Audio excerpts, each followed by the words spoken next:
Je t'en prie.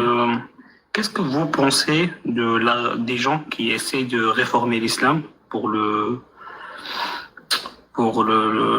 qu'il s'adapte en fait à notre époque, pour qu'il devienne plus laïque et pour abroger tous les valeurs qui sont obsolètes aujourd'hui, qui existent dans les anciens textes et dans les anciennes interprétations. On sait que beaucoup essaient de faire ce travail et qu'ils ont déjà essayé, comme Mohamed Al-Koun, comme aujourd'hui, même dans le Azhar, Mohamed Abd a essayé de faire ça, même Adi Ibrahim aujourd'hui. Parce que la civilisation islamique ne va pas s'éteindre, et elle est très ancienne et apparemment elle va durer. Du coup, est-ce que essayer de réformer l'islam, c'est une bonne approche?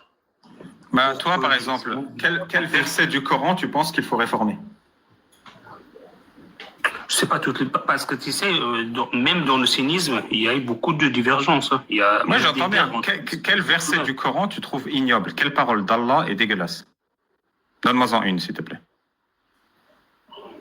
Non, on peut pas dire ça.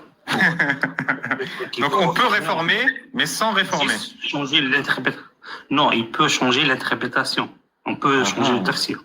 On peut dire que ça, c'est contextuel, de telle façon, c'est plus applicable. Par exemple, le tafsir d'Ibn Kathir qui autorise à la pédocriminalité.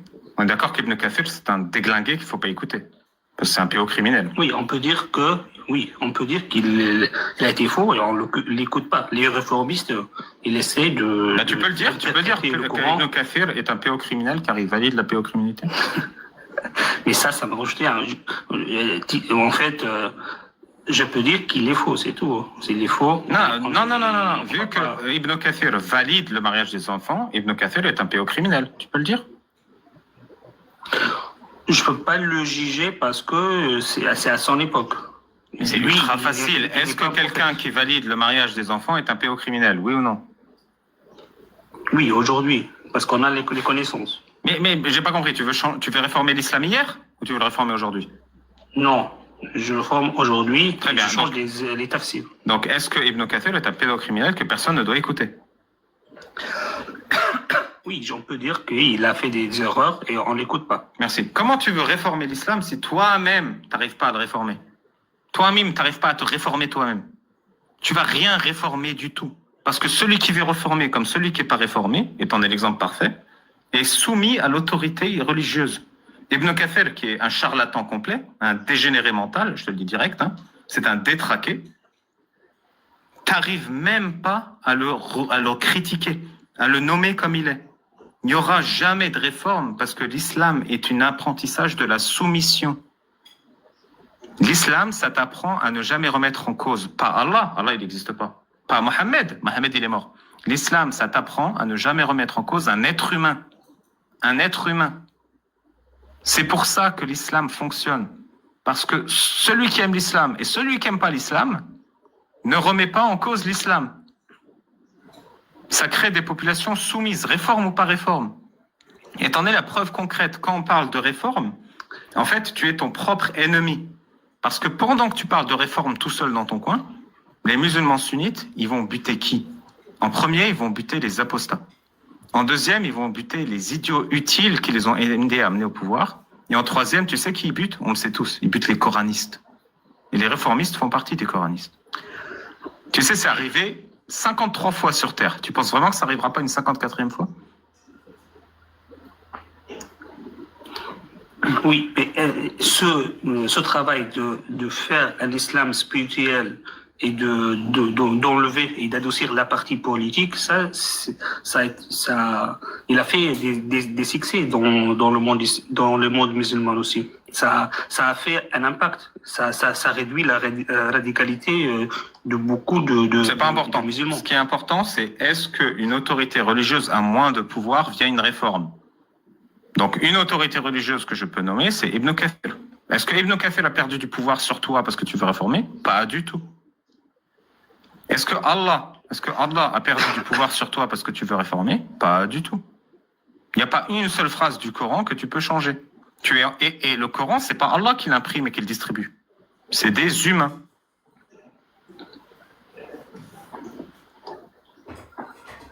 Du coup, j'ai une question. Oussam, j'ai une question. Oui.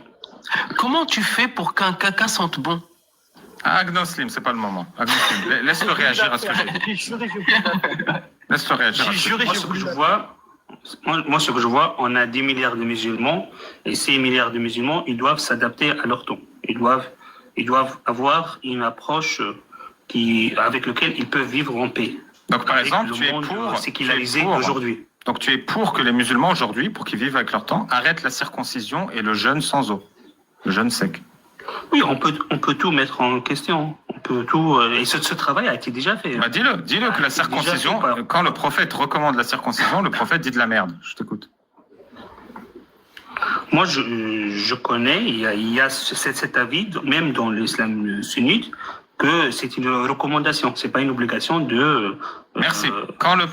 Dis la phrase. Quand le prophète Mohammed recommande la circoncision, le prophète Mohammed est un ignorant.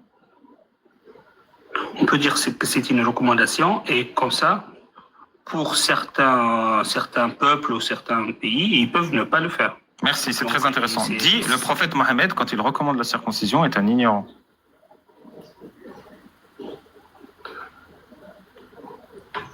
En fait, si on veut réformer l'islam, on ne va pas prendre cette approche. Merci. Dis, quand le prophète Mohammed recommande la circoncision, c'est un ignorant. Et même aujourd'hui, par exemple, pour les hadiths du prophète, il y a beaucoup de critiques, même dans le monde musulman aujourd'hui, même chez l'Azhar, même. Oui, par exemple, une critique que tu peux formuler, c'est que quand le prophète Mohammed recommande la circoncision, Mohammed est en réalité un ignorant. Parce que tu sais, même Al-Bukhari et Muslim, il y a beaucoup même les autorités islamiques, ils rejettent en fait beaucoup de hadiths de Bukhari et Muslim. Je m'en fous des autorités islamiques. Celui qui doit rejeter, c'est toi.